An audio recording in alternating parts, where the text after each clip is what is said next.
দুর্নীতির ক্ষেত্রেও যেমন কিচ্ছুটি হয় না, এক ছবি। স্কুলে নিয়োগ, এই নিয়ে যত কম বলবো তত মঙ্গল। মুখস্থ হয়ে গেছে, নিয়োগ মানেই দুর্নীতি। একদম কোট আনকোটে কথা যে কতবার বলেছি, আবার বলবো এখন, কারণ এর বাইরে বেরোতে পারছি না। আরামবাগের ছবি ছোট করে বলি, এই কীর্তি বিশাল। সেখানে স্কুলে লোকজনকে নিয়োগ করা হয়ে গেছে, তারা দিব্যি কাজ করছেন, কিন্তু কোন অধিকারে করছেন সেটাই তো জানা নেই। কারণ সবটা আখেরে প্রতারণা, মস্ত জাল, যার মূলে নাকি এক এনজিও। ফোনে ফোনেই নাকি সব হয়ে গেছে। আরামবাগ মহকুমার বেশিরভাগ স্কুলে এনজিওর নাম করে গ্রুপ ডি কর্মী নিয়োগ।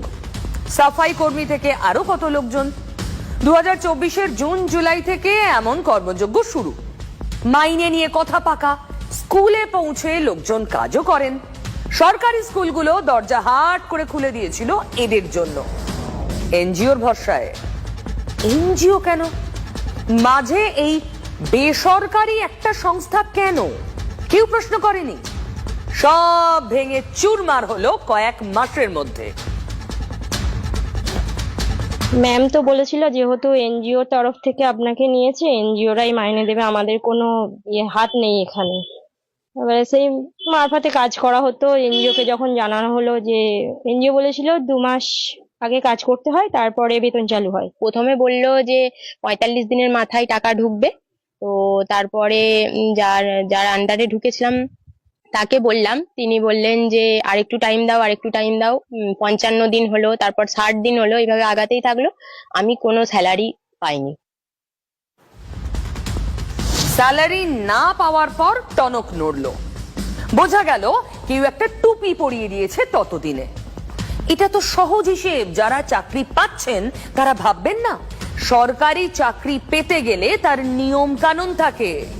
এনজিও মানে স্বেচ্ছাসেবী সংস্থা, সে দায় দায়িত্ব নিতে পারে না। স্কুলে দিব্যি চাকরি হয়ে গেল, কারা দিল, কি করে হলো, এনজিওর কি ভূমিকা, তারা কি করে উড়ে এসে জুড়ে বসলো, ভাববেন না? গোটাটা ধট্টাকর্তা কে, এটা হয় ভাববেন না?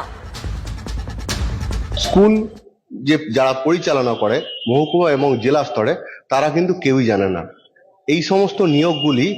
তারা বলছে যে এনজিও করেছে, কিন্তু কিভাবে নিয়োগ হলো, কিভাবে স্কুলে গ্রুপ ডি হিসাবে নিয়োগ হলো।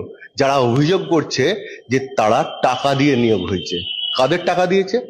কোনো এক দাদার মারফত তারা এনজিও কে টাকা দিয়েছে। আমার নিয়েছে হচ্ছে 40,000। আপনার কতদিন কাজ করছেন? 4 মাস। 4 মাস। খুব কষ্ট করে টাকাটা জোগাড় করে দিয়েছি, 30,000 টাকা আমি ফেরত পেতে চাই। আরো 5 জন যেমন এই ফাঁদে পা না দেয়। কত টাকা দিয়ে ঢুকেছিলেন? 2 লাখ টাকা। 2 লাখ টাকা দিয়ে প্রতারণার শিকার হলেন, বুঝতে পারছেন? সব টাকার খেলা। দিব্যি এনজিও চাকরি দিচ্ছে বলে ঢুকে গেলেন সরকারি চাকরিতে। ভেবে দেখলেন না? ভাবুন, কারণ ফাঁদ পাতা চতুর্দিকে, টুপি পরানো লোক ঘুরছে চারদিকে। টুপিটা পরবো কিনা ঠিক করতে হবে এবার আপনাকেই। শিক্ষা দপ্তর থেকে কোনো নির্দেশ গিয়েছিল না, তারপরও দিব্যি কাজে নিয়ে নিলেন এতজনকে। কোনো এক এনজিও কে চোখ বন্ধ করে এত ভরসা, নাকি নিজের কাজটা হয়ে যাচ্ছে, মাইনে পত্র দেওয়ার কোনো মাথা ব্যথা নেই, তাই এই লোভটাই কাল হলো।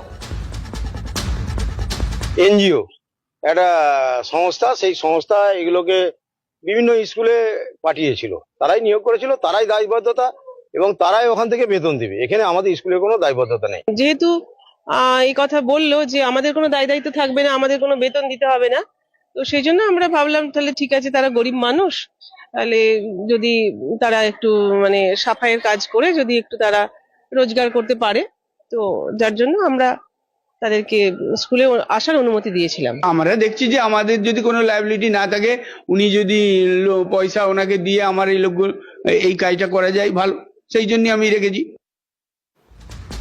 হক কথা, লায়াবিলিটি নেব না, নিতে গেলেই গোলমাল। আরে প্রতারকদের তো আপনারাই সাহায্য করে দিচ্ছেন। জানেন এই 1 2 করে করে সংখ্যাটা কত হয়েছে? বেআইনি এই নিয়োগ 1000 ছাড়িয়েছে।